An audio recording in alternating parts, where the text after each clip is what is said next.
friendship that'll never ever end.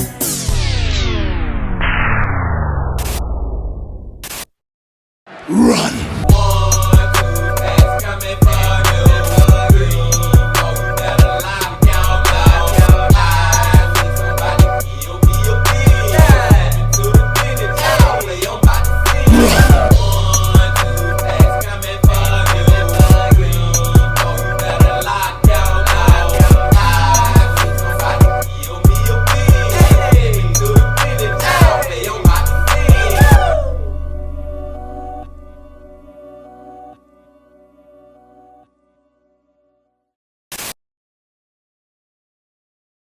It's my birthday today in the neighborhood. Reaction Beanie Yo 607. Sat in that neighborhood, my brothers and sisters. On this day today in 1991, Mama gave birth to a hell-raising heavenly son, Bean Team. And it's like how the old saying goes, man.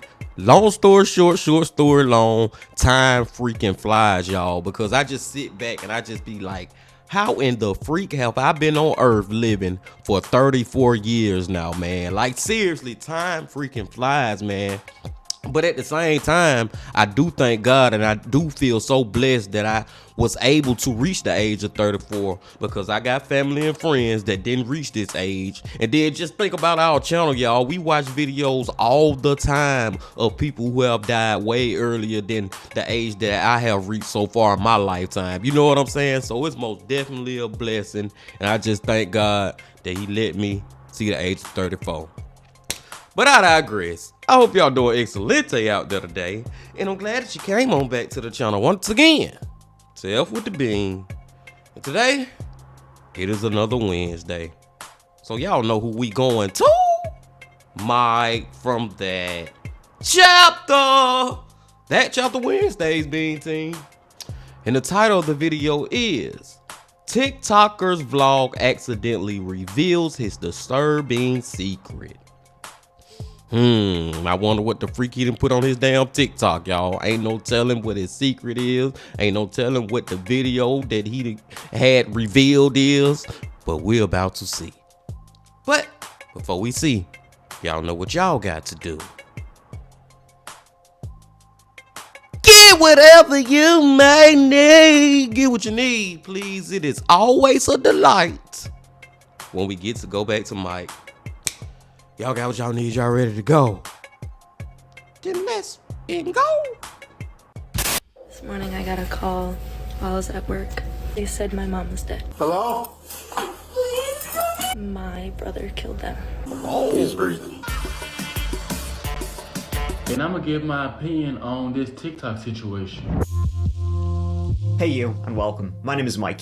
And in this sole video, from insane killers to, well, I mean, insane killers, there's no real two ways about it. Today we're gonna take a look at 3 TikTok accounts that each hold some dark and, well, frankly, disturbing secrets. People are pretty eager for those, clackety clicks, so maybe we have a man documenting his descent into insanity.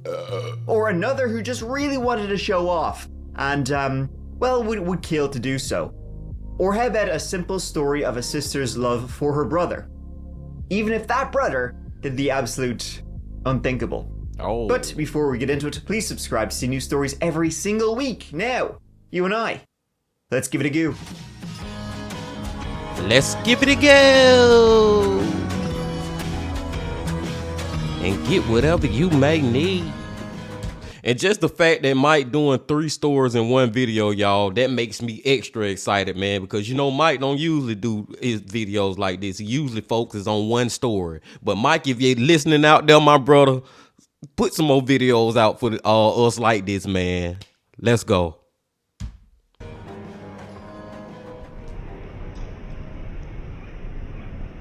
Our first story takes us to this place, known as Baton Rouge, Louisiana, because there was a young fella named Terrion Thomas, and he was, you won't believe it, he was uploading TikToks. He began uploading when he was only 18 years of age, if you can believe that, and over the years he had a number of accounts, But young Terion had hit the major leagues with his latest account. The name? A very classy affair, Mr. Prada 456. This account would go on to accumulate over 4 million followers. That's huge. That's mega. And when you have videos like these, it's easy to see why. Wow.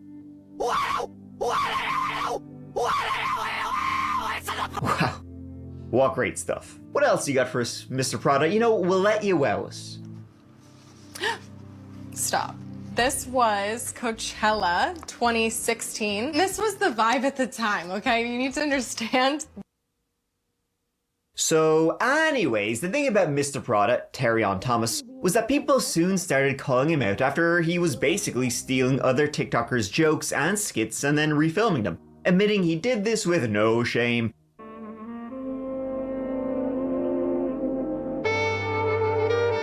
This even led to other TikTokers calling themselves Mr. Prada victims, and it sorta seems to have become this whole thing on the platform. I'm not sure why he stole though, because literally nothing he posted was funny. And the thing was, there really would only be one Mr. Prada victim. Though he did post this TikTok, which would be oddly prophetic.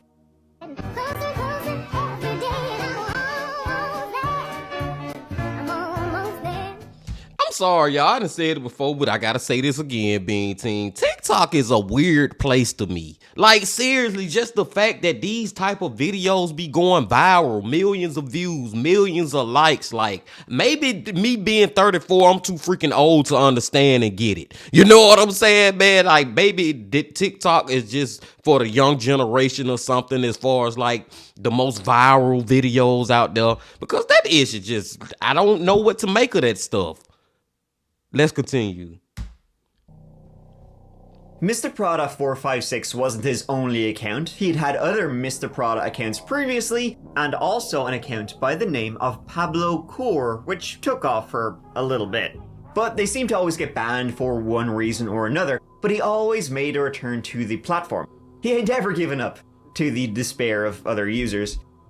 Terion Ishmael Thomas was born in Baton Rouge, Louisiana in 2004. TikTok doesn't really pay much, or at all, really. So what he actually did for a living, I'm not sure, but he did live alone. Now, one thing that Terion often talked about in his videos were his own struggles with mental health, specifically depression. Okay, so I'm finna, it's 6 o'clock in the morning right now. I'm finna give y'all another life update for today. Okay, so right now it's 6 o'clock in the morning. I was gonna go to the gym today, but I don't have time. So today, like, I have to run a lot of fucking errands. Man, forget the errands, bro. What's going on with your head? It look like he done shaved all his hair off, except he still got some fuzz going on in the back. What's going on, bro?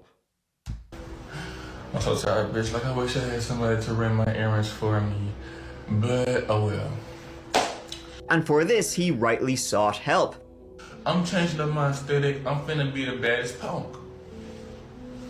Oh yeah, I thought somebody said something. Fans of his became worried about him as he posted some very strange videos to his account. To grow back. Like, damn, why did I cut the eyebrows too? Yes. And it seems like the person who gave him this help likely was one Dr. Nicholas Abraham. Dr. Nick, he went by.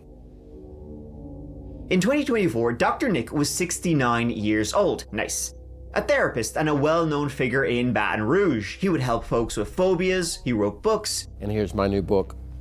I'm limping very well, thank you. Some would wonder why I'm limping, and that's what we all really do sometimes in life. We limp our way through it because we've all to some degree been wounded. He wasn't only a counselor, he was a life coach too. I don't know a lot for certainty, but one thing I do think I know for sure. I love Christmas, and I think most of us probably do. I won't go so far as to say it's the favorite day of the year, but it sure brings about incredible memories and a sense of longing, sense of closeness to one another. Just a time of year when we really do feel that goodwill towards all, even though we know that it's like everything else in life, sometimes short-lived. He was heavily interviewed and had plenty of videos of him speaking on YouTube. Well, hold on. Go. This is called the Busy Corner Grocery, and I'm not quite sure what age I was, but I do know that my father bought this when I was in elementary and junior high, and I remember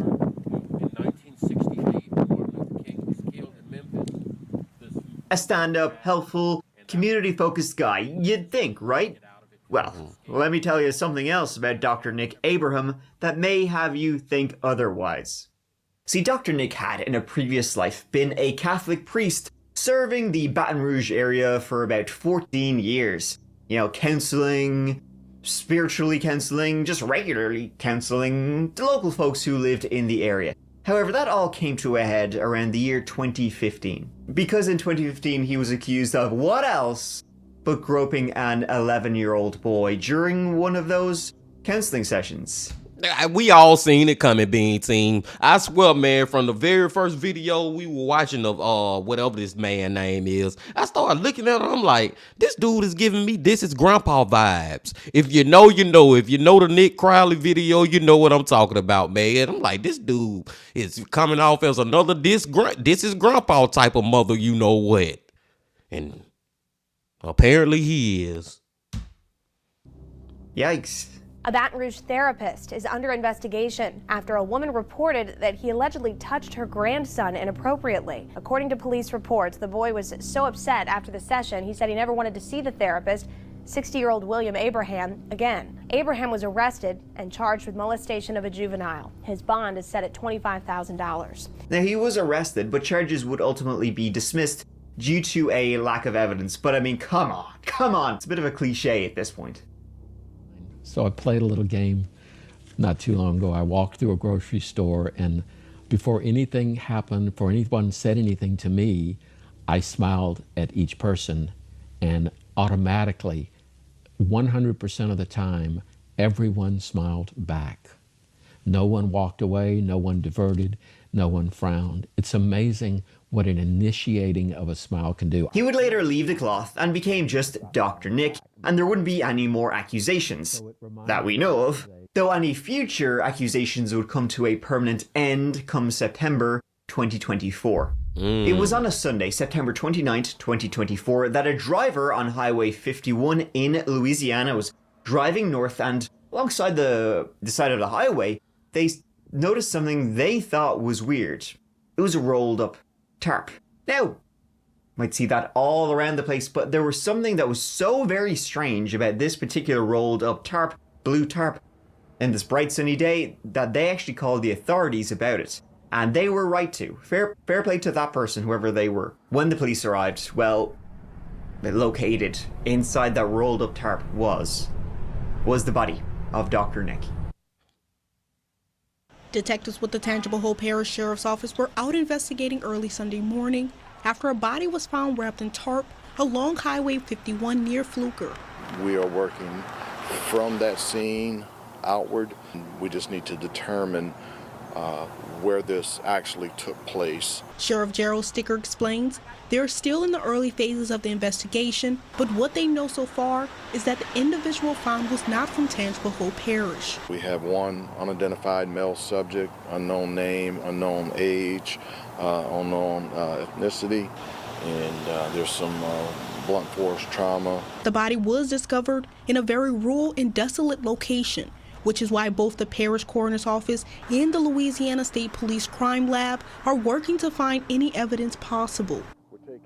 He was in there, clearly deceased and covered in bruises. It seemed like he had been the victim of an extremely violent attack. The cause of death would be attributed to blunt force trauma. It seemed he had been dumped here, but he hadn't been here for long. They estimated he had been killed no more than a day before. After police identified him, they went to his home and found no signs of a struggle there. Due to his death being, well, violent, it was likely he hadn't been killed in his own home. Thing was, his car was also missing too. A bolo for his car was in fact put out, and then the following day after his body was found, which was the Monday, a police officer in Baton Rouge, didn't they just see his black Lincoln driving towards him? They tried to pull over the car. The car tried to reverse, and when it couldn't get away from the police officer, it sped off, then hit another car, crashed, and the driver of Dr. Nick's black Lincoln then fled on foot and managed to escape the police. Police would soon identify the driver, tracking its plates and using CCTV as one, guess who, Mr. Parada, aka Terrion Thomas. Right now, Terrion Ishmael Thomas is wanted for criminal damage to property, resisting an officer, and unauthorized use of a vehicle. Baton Rouge police say he's a suspect in the killing of well-known Baton Rouge therapist William Nick Abraham. Officers say he was seen driving Abraham's stolen car. A bolo was put out. And we knew that it was gonna be him, y'all, but I just gotta throw this out there, and I could be wrong, but I think they was in some type of like relationship. Whether it just was sexual or romantic or whatever, they had something going on behind the scenes that nobody knew about, and he ended up Mr. Prada ended up killing William over whatever. I don't know. He had mental problems anyway. Let's go. That's just my little theory about what possibly could have been going on behind the scenes. For Terrion Thomas, while in the meantime, they searched Mr. Prada's place. And yeah, as you can imagine, they found mucho evidence of a violent altercation taking place inside Mr. Prada's, apartment. Seemed like this is exactly where Dr. Nick had been killed. They searched the CCTV for Terrion Thomas's apartment building. They saw Dr. Nick come knock on his apartment door at around 11 a.m. on the Saturday before he was found on the Sunday. He goes into Mr. Prada's place, and then a number of hours later that same day, they saw more footage of Terrion Thomas dragging a blue tarp. Big blue tarp rolled up around something quite heavy, dragging that blue tarp out of his apartment building. Crazy. Terrion Thomas would soon be found in Dallas and was arrested, then brought back to Louisiana. He was charged with murder in the second degree and obstruction of justice. That charge would later be upped to first-degree murder. So, Big Dog, likely what happened?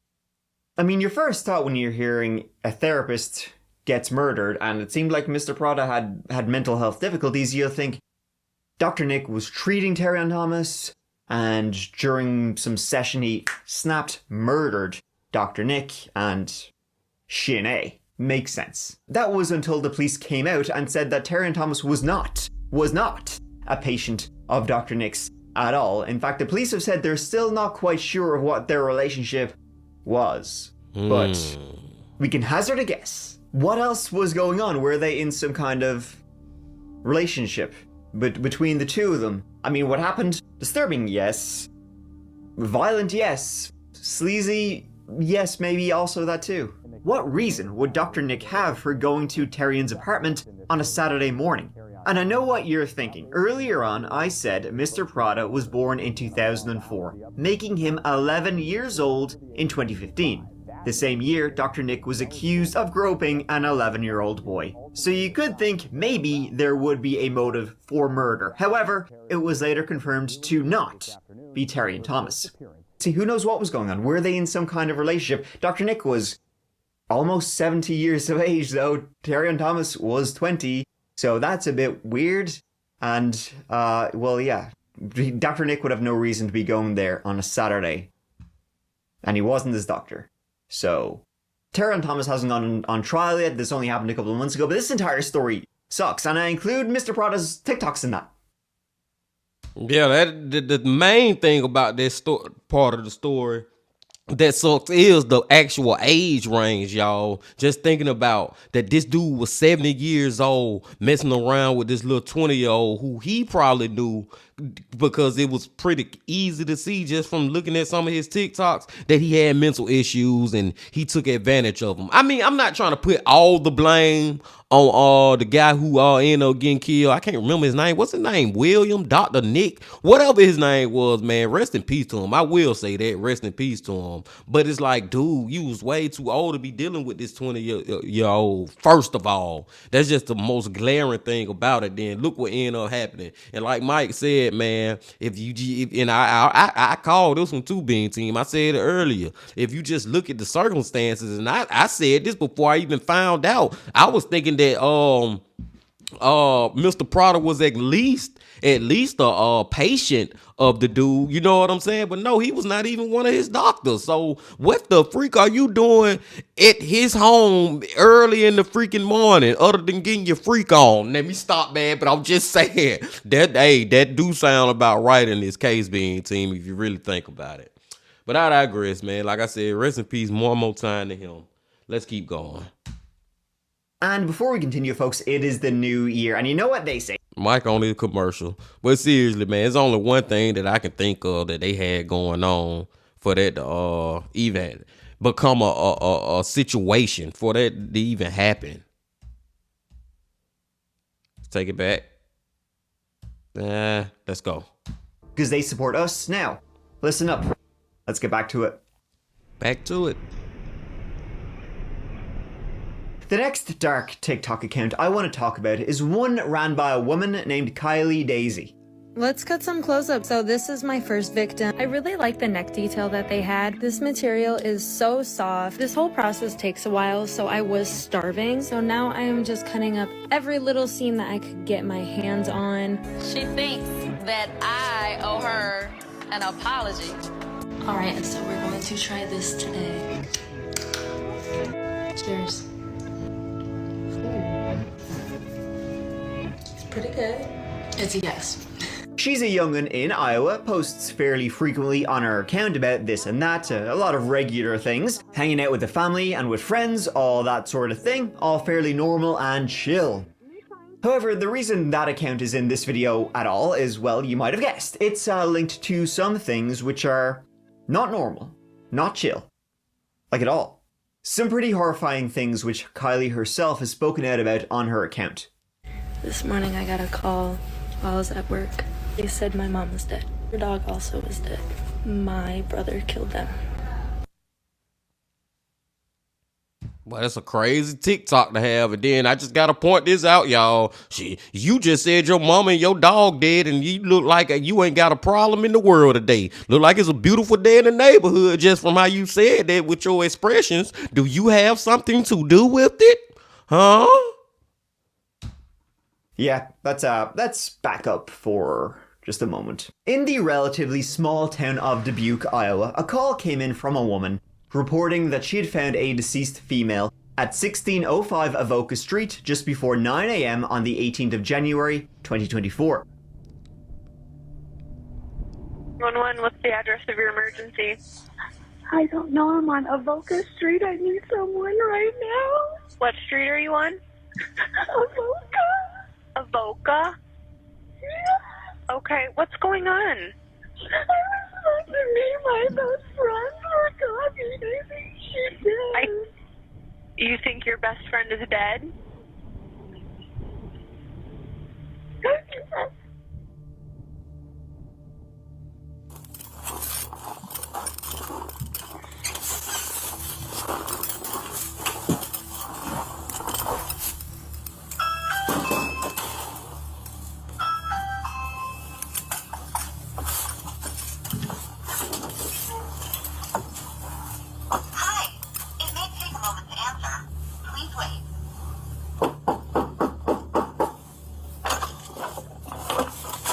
Hello?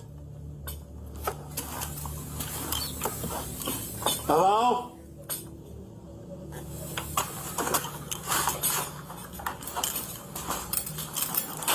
Hello?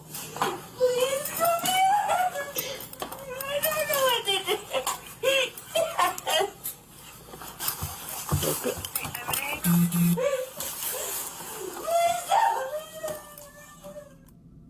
And you see how the way her best friend acting compared to how her daughter was acting, y'all, on the TikTok? Man, she had something to do with it. I'm sorry. I'm going to draw that conclusion right now. Officers arrived to find the caller, Christy Folman, frantically trying to make sense of what she just walked in on. See, Christy had arrived that morning to visit her friend, 46-year-old Jennifer Daisy. Jennifer had recently been diagnosed with several brain tumors, which had begun to affect her ability to carry out simple daily tasks. Her health had gotten so bad that she'd even been forced to ask her 28-year-old son, Tyler, to come and live with her. On the morning of the 18th, Christy Folman, good friend of Jennifer's, she arrives to Jennifer's house, lets herself in that morning as she always does. She lets herself in, immediately goes down to the floor to greet Jennifer's dog, Echo the dog. But the dog wasn't there that morning. In fact, it seemed like nobody was there. Christy takes a couple more steps into the Daisy household, And then on the couch, she spots something.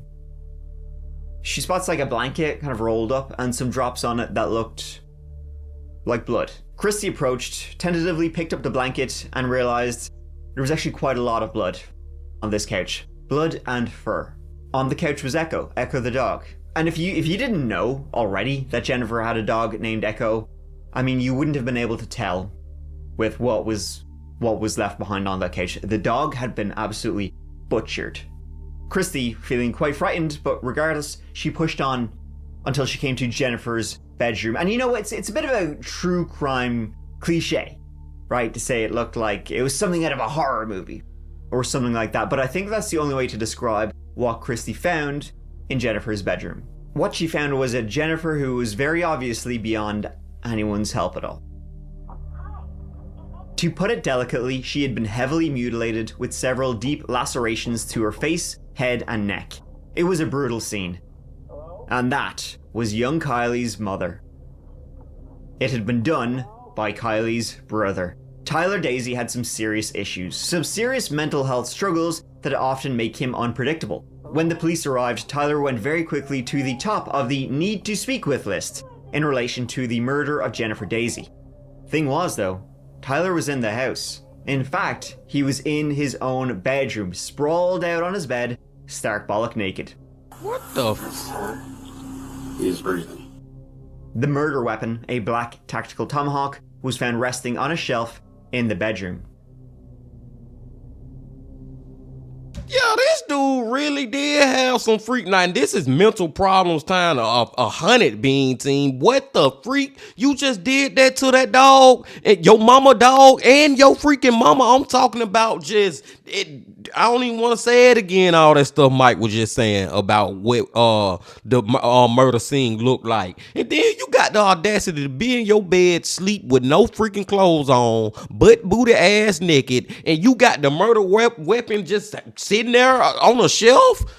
Yeah, nah, he's something really wrong with him, y'all. And maybe I was wrong being team about the sister having anything to do with it, the daughter. You know what I'm saying? Maybe. I don't know yet.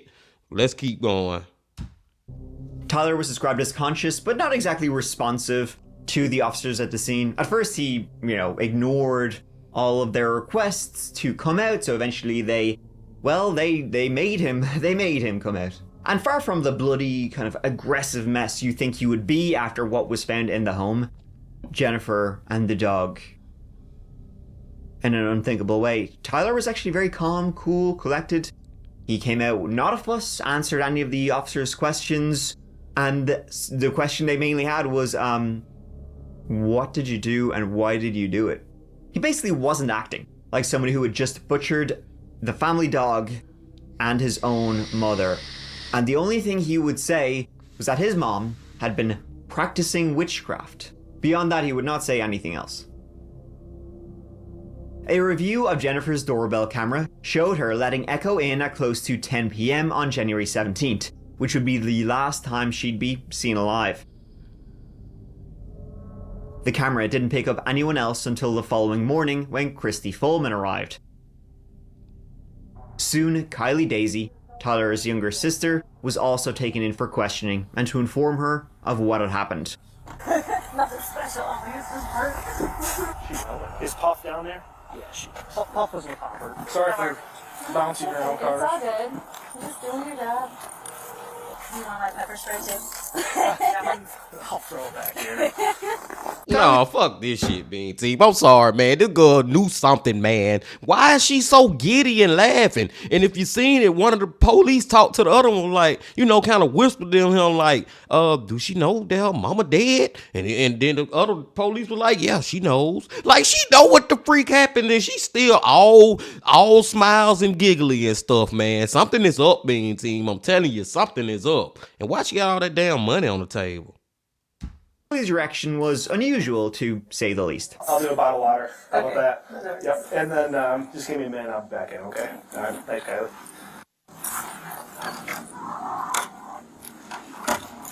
I'm very sorry for your mother's passing. Yeah. I don't really deal with that. Hence why I'm so calm, kind of. It sounds kind of heartless, but it's not like I can do much now. Though, how exactly are you supposed to react when something like this happens? Yes, my brother killed my mom. My mom's friend found her in her room. She was murdered by an axe. She had a couple missing fingers, and I don't know if they were found. My brother was in his room. They put him in this straitjacket and took him down to the station. I was not able to know anything until media did. They kept the witness near them for hours. Why does the media get to know before her own daughter? I ended up going home. As soon as I got there, they took me to the police station for questioning. I just lost my fucking mom and you want to ask me questions? What is wrong with our system? I just gotta point this out to Bean Team, man, because I understand, y'all. I understand that everybody deals with grief differently. Everybody grieves differently over death. You know what I'm saying? But I'm just saying at the same time, if this the way she grieving with it, this is the most weirdest grieving over something I ever seen over somebody mama passing away. Like, not only was she smiling and laughing and all giggly with the police officers and stuff, now you want to go on social media and talk about how your mama died and like, I don't know, Bean Team. I don't know. Let's go. I'm at a loss for freaking words. The following month, Tyler was ordered to undergo a full psychiatric evaluation to assess his competency to stand trial. It's actually pretty rare for defense teams to fully commit to a not guilty by reason of insanity defense, simply because the conditions that need to be met in order for a defendant to qualify are extremely hard. Tyler was assessed by doctors who reported that though he understood the charges and the court process, he was not capable of aiding in his own defense or acting in his own best interest, a vital component of a fair trial. I'd like to say this is not one flew over the cuckoo's nest, and I will not be going to a mental institution, and I will not be taking drugs. I am who I am, and I am who I choose to be, not what you say I am. Do you understand, sirs and ma'ams? Okay. However, the judge ordered a second evaluation of Tyler Daisy, and this time he was found he's grand. So the judge said he's good to go. Let's get the trial rolling, buddy. I'm at the courthouse right now and they did find him competent. How is he competent? He's been diagnosed with how many disorders? His list is literally a full page, if not longer. And he's competent? Yes. He's smart whether he has mental illnesses or not. That does not make him competent. He is trying to drop his counsel as well. In the meanwhile, Kyle was telling the officers, about the struggles Tyler had been through for years and years and years about how he had, tried to get help. Kylie said she believed he did it, but did not believe he knew what he was doing when he did it. I mean, Tyler had a long history of myriad mental health issues, and he had tried to seek out help. He had tried to seek out treatment, but he just never got enough until eventually it ended in this. Kylie Daisy began to speak out on her TikTok account about both her mother's murder and her brother's mental health struggles. And a lot of her motivation seems to be to try and fight the witchcraft murder that the death of her mother gained in the newspaper headlines. This is my brother. My brother's name is Tyler Daisy. This is my beautiful mother. Her name was Jennifer Daisy. Healthcare prescribed him many different cocktails of drugs. Doing so, they should follow up on medication they prescribe. They never did with my brother. I don't want to see anyone else go through this. I want it to end with my family. They're not being held accountable. Instead of looking at the real problem, the media wants my brother to look like a monster. The truth is, witchcraft had absolutely nothing to do with Jennifer Daisy's death at all, but it just kind of got tagged with the witchcraft murder. I mean, it had nothing to do with it. The whole thing of the witchcraft murder stems from Jennifer Daisy was very religious. She would pray a lot. Tyler would joke around, oh, she's practicing witchcraft as a joke to get a laugh. And then as Tyler's mental health got worse and worse and worse, he stopped believing his own joke and believed she was genuinely a witch. On TikTok, Kylie spoke about mental health issues, how she still loves her brother, he just needs help. Help he was not getting. Over the years, Tyler had tried on numerous occasions to seek out help with his mental health. Before this all happened, my brother was in and out of psych wards, in and out of jail, in and out of the hospital. He asked for help. He committed himself. Our families committed him. We asked for help. We didn't get help. The defense had very little to go on. At first, they tried to have Tyler again ruled incompetent, but that was refused. So what they did have in his defense was strictly hypothetical. All they could do was try and argue that the police had been so focused on Tyler being guilty, well, they'd failed to look at other leads that could have uncovered another suspect. Another suspect, you say? I wonder who that could be. That's when the defense had the amazing idea to throw Kylie Daisy, the person we're talking about, and Tyler's only defender, the only person who had his corner, under the bus you get. They said, you know what, maybe Kylie murdered her own mother and is laying the blame at Tyler Daisy's feet. I mean, all they had to go on was some footprints were found in the snow outside of the home and near a door, near one of the side doors to the home, and Kylie, she had a key to that door because it was her family home. And then also, and nobody could account for Kylie Daisy between 10 p.m. and 8 a.m., likely because she was asleep. What I'm going to ask you to do is listen to all the evidence. Who they didn't follow up on. Like, you're also going to hear testimony about who had the keys to that. And that there were two people who had the keys. One was Jennifer, and one was Kylie. They can place Kylie, they can tell you where Kylie was at 10 at night and 8 in the morning, but they really can't tell you what happened in between those times. Listen to all the evidence, not just the evidence that takes you down the path of least resistance. It is crazy, man, how these defense attorneys would do anything, y'all. Like, they would go to any length to try to argue their case or try to make their defendant innocent. You know what I'm saying, man? To the point where now you blaming Kylie, and it's so crazy that Kylie getting on TikTok every day supporting her damn brother, and now she thrown under the bus, like Mike said. It's just wild how that ish goes. Because sometimes that path takes you to the right place, but sometimes that path can lead you astray. During the trial for my brother's defense was pinning the murder on me. Seriously, I don't know how the judge allowed this because it should be illegal. They also tried to use her reaction as to why she was likely the real killer. I don't think I have anything else. Sounds good. Can I get you a water? Was that kind of the demeanor of Miss Frey throughout the interview? Something which a couple of people on TikTok would actually believe. I have seen some things going around. But to come on my page and say some things like this is disrespectful. Tyler's trial lasted less than 3 days. The verdict was as close to inevitable as any verdict has ever been. The foreword was even spoken. The judge imposed a life without parole sentence. At his sentencing, Tyler had another outburst at Kylie. Yeah, the only person who had his back. Tyler, it's so sad how loved you were. And to see how you are now.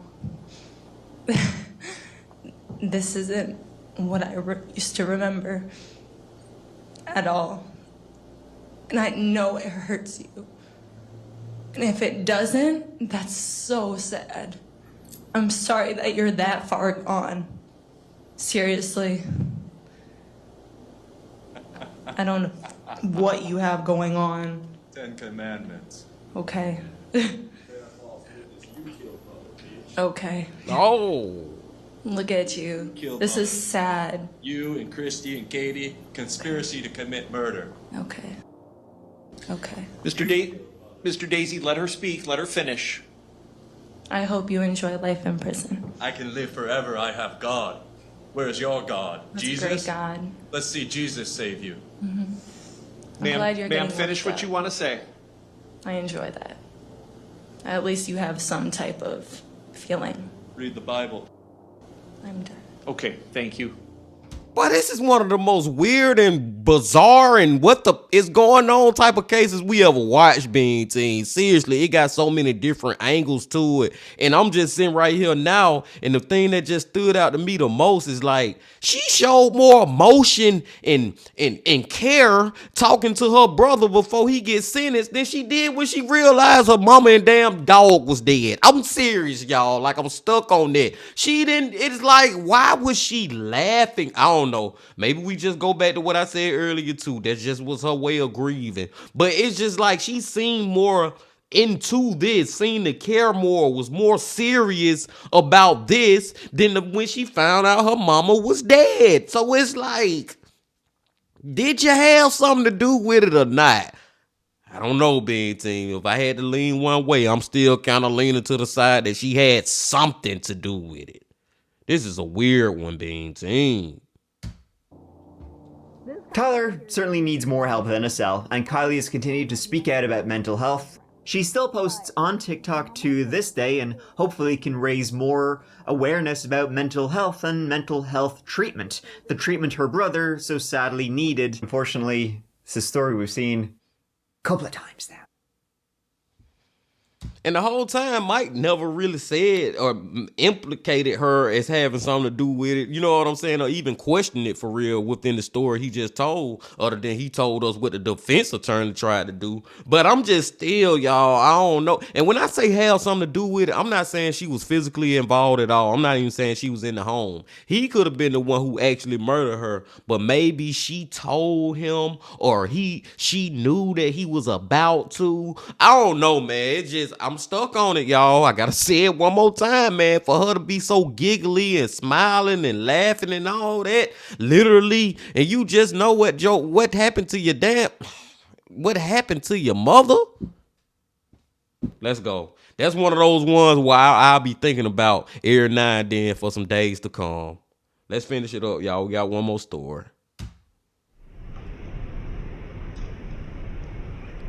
And finally, I have a story for you from North London, right? And a story, it didn't begin, it actually ended with the posts on a TikTok account called Mohammed Arabu 25. Certified freak, 7 days a week, wet ass. Okay, I don't want you doing that on social media. Can I shake my ass? No. Can I take my shirt off? No. Can I spread my legs? No. Can I bite my lip? Bite your lip? Yeah, like this. No. So what's this got to do with anything, says you?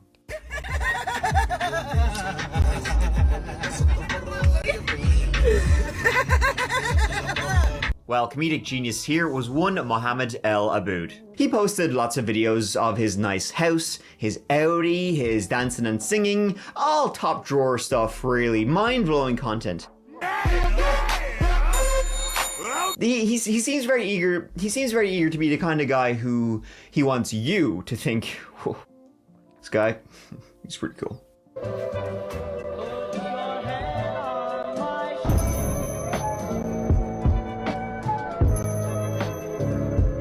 He's really trying his hardest to impress you, you know? So you better be impressed, basically. The thing was, though, all of the items, the car, the house, the yada yada, in his videos, well, he won't exactly say on his TikTok how he got them, because he murdered somebody to get them.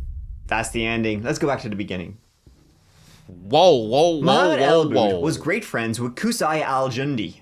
Mohammed, a delivery man, Qusay, a chef. Qusay from London, Mohammed originally from Romania. They became friends working at the same restaurant.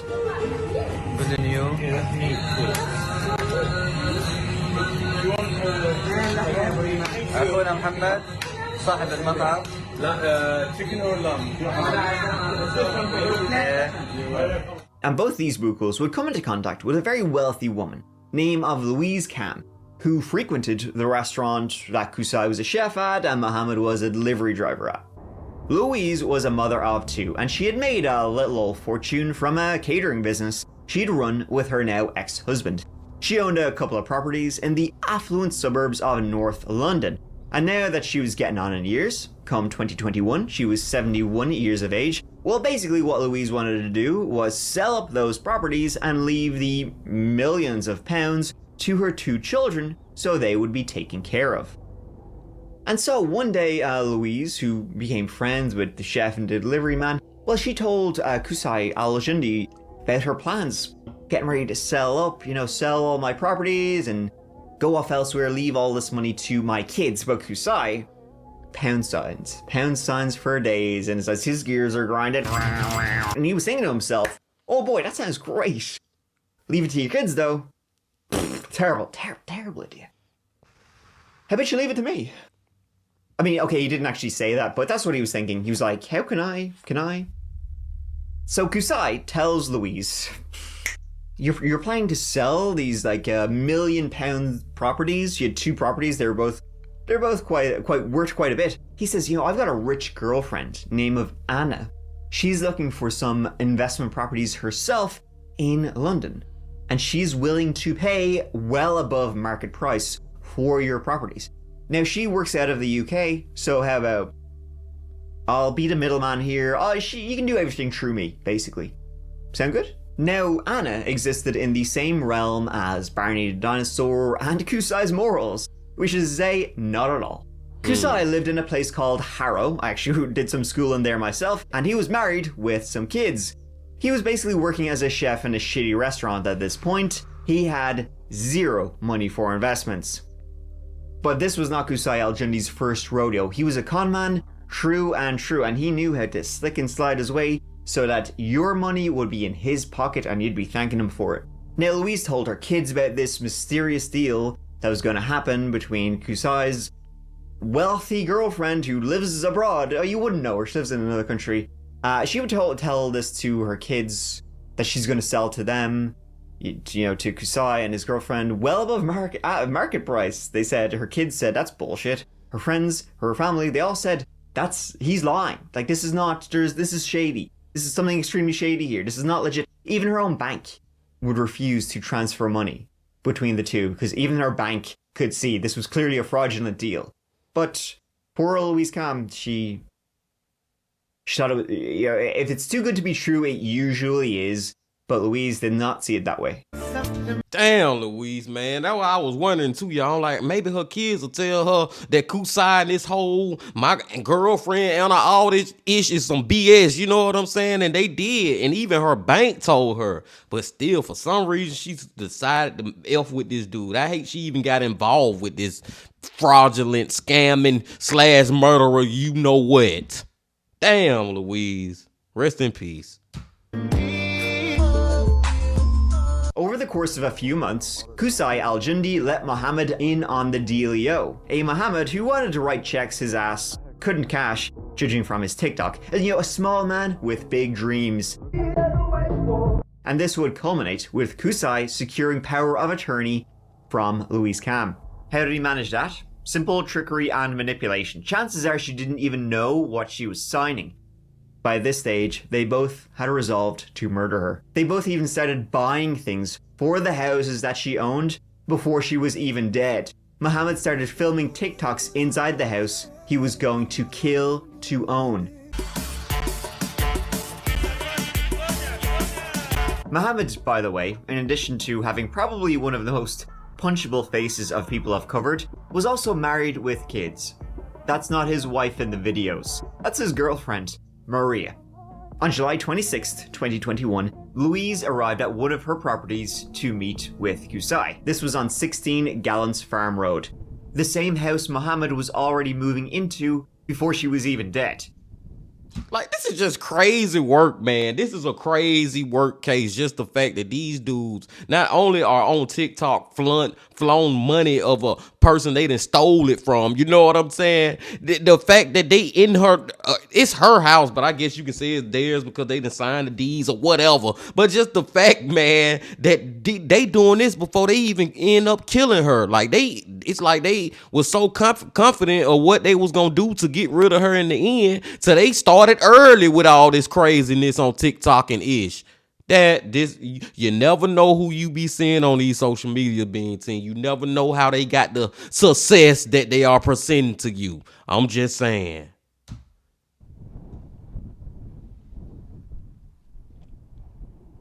Kusai wasn't there. Mohammed was. This is the house he'd been hanging out at, filming TikToks all the time, because Louise, she had these properties, but she lived elsewhere. So Mohammed basically started moving in before she was even dead. And so when she walked into that house at 16 Gallants Farm Road for a business meeting with Kusai, that's what she thought, he wasn't there. Mohammed was. And he strangled her to death with the cord of a hairdryer. After Mohammed murdered Louise, himself and Kusai went to work to gather cleaning supplies. It's pretty disturbing, how cheesy and annoying he is in the TikTok videos compared with how arrogant and calm and collected he is in the CCTV right after killing. It's like he never gave her a second thought. They then wrapped Louise in a blanket, placed her in the bin, and covered her with tarp and garden stuff. Then they hired 3 men to bring the bin from Louise's house, where she had been killed, to Kusai's own home in Harrow, where he lived with his family. Because why not, I guess? I mean, why did he do that? Well, as you probably already know, he is an absolute moron. They were just thinking, hopefully her body will be taken away by the bin men, the garbage men. They won't realize it will be brought out to the dump, and they'll never be able to tie her back to... they'll never be able to tie her back to the house we are now living in. The TikToks, by the way, they kept coming.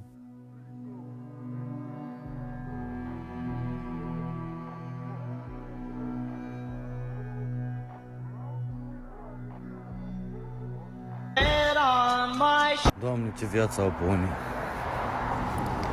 Mașină, casă,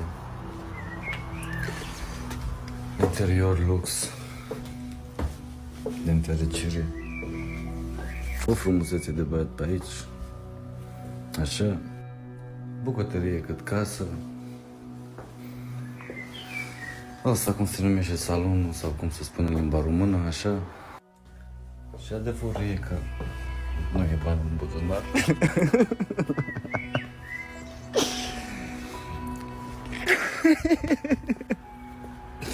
Așa că îmi trăiesc bogați.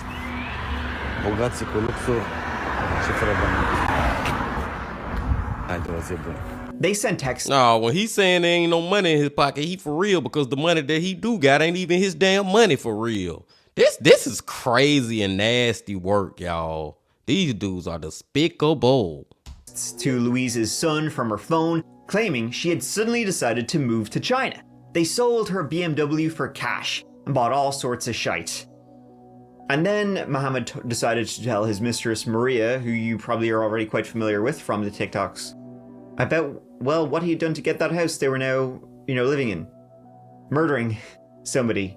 And Maria went to the police. I mean, the entire plot, it was dumb as shit. It's dumb as absolute dog shit. It's entirely shambolic. It's just, it would be actually quite funny if it, wasn't as horrifying that a woman tragically was murdered for this entire dumb as shit plot to go true. Maybe that Shithawk Mohammed should have spent a bit more time plotting to get away with murder than he did posting these TikToks for everybody to see. Like, I'd love to know what planet they were on if they thought they could get away with this. Incredible stuff. Even more incredible was that both fellows were sentenced to a minimum of 30 years in prison. But yeah, they put the same amount of effort into murdering and covering up said murder as Mohammed did in posting this. Put your head on. 30 years, that's it? That's crazy, man. Thank you so much for watching. Truly means the absolute world to me that you are here watching this whole video, folks. Next video will be up next week, so please give it a go. When you see it, in the meantime, if you can check out the That Chapter podcast, which has a brand new episode out every single Monday morning, and it's all different stories to what I tell here in the videos, all podcast exclusive stories. You can check out the That Chapter Patreon. $2 a month gets you early access to every single video and a whole playlist of Patreon exclusive videos, or check out the merch down below, which I enjoy. It's pretty cool. But until the next one, please take care of each other. Please take care of yourselves, because I love you. Mike out. Mike out, Bean Team. Hey, I just got to start right here. 30 freaking years is all those dudes got. And how old were they? They was maybe, I don't remember if Mike said their age, but I'm just going to say they was no older than in their 30s. So they got a potential to be out before they like 60, 50. I don't know how old they was, because they may have been in their 20s. But long story short, story long, man, they going to get back out and be able to live in society after killing that old woman like that. And not only killing her, and rest in peace Louise too one more time. But not only killing her, man, just to have the audacity to just be spending her money and living in her home and making your TikToks and joking about the murders, when he was talking about, I ain't got no money in my pocket, and he was laughing. He laughing because he know what the freak he done did, man. That was a wild one, y'all. That's why I said, man, you never know who the freak that you're watching in these videos on social media, man. You never know who is really behind that freaking camera, how that grass really look on that side of the fence. The second one was, what was the second one, y'all? Oh, that one, the weird and bizarre one, man, with the sister and the brother who supposedly killed the mother and their dog, but he ended up flipping the script and saying, no, you did it, and the whole time the sister/daughter was acting all weird and laughing when she found out her mama died. That one there go deep, Bean Team, and I'm still just gonna stick to it that I think maybe she had something to do with it, man, or knew what was going to happen. Something, man. Her whole TikTok thingy,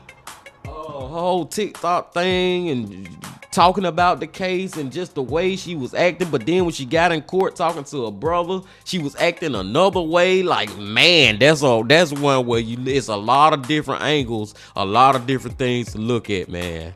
I don't know. I think she may have had something to do with it. In the first one, y'all, the first one with the little 20-year-old boy, well, man, whatever. I still look at a 20-year-old as a boy. But whatever. Rest in peace to the old dude that he killed that was 70-some years old. But I can't act like the old dude got killed is just completely just scot-free, not in the wrong with anything, because I just don't understand why was you messing with a little 20-year-old like that. You know what I'm saying? And when I say messing with, y'all know what messing means, because more than likely they had some type of relationship going on like that. And especially he was a counselor, doctor, therapist, whatever, and if anybody would know, and we would know just looking at Mr. Prada TikToks, that he got mental issues. So it most definitely mean he knew, and it seemed like he was preying upon those mental health issues to do what they was doing. You know what I'm saying, Bean Team? And you just look at the fact that he already got in his history of touching or groping a little 11-year-old boy. He already had a charge like that in the past, so it ain't like this ain't nothing that we can't put past them. You know what I'm saying? Like, dude, more than likely, it is more than freaking likely we know what was going on in that case. But at the end of the day, I say rest in peace to him, because I don't know if it should have cost him his life. I don't know, Beans. I ain't even trying to think about it that hard no more. I swear I ain't even trying to think about it that hard no more. I'm just gonna go and let y'all go. And I digress. Before y'all leave, Bean Team, just please hit that like button, comment, subscribe, and do all that if you ain't did that yet. And remember this. Love, peace, and happiness. Stay safe. Don't stop. Keep going. Yeah.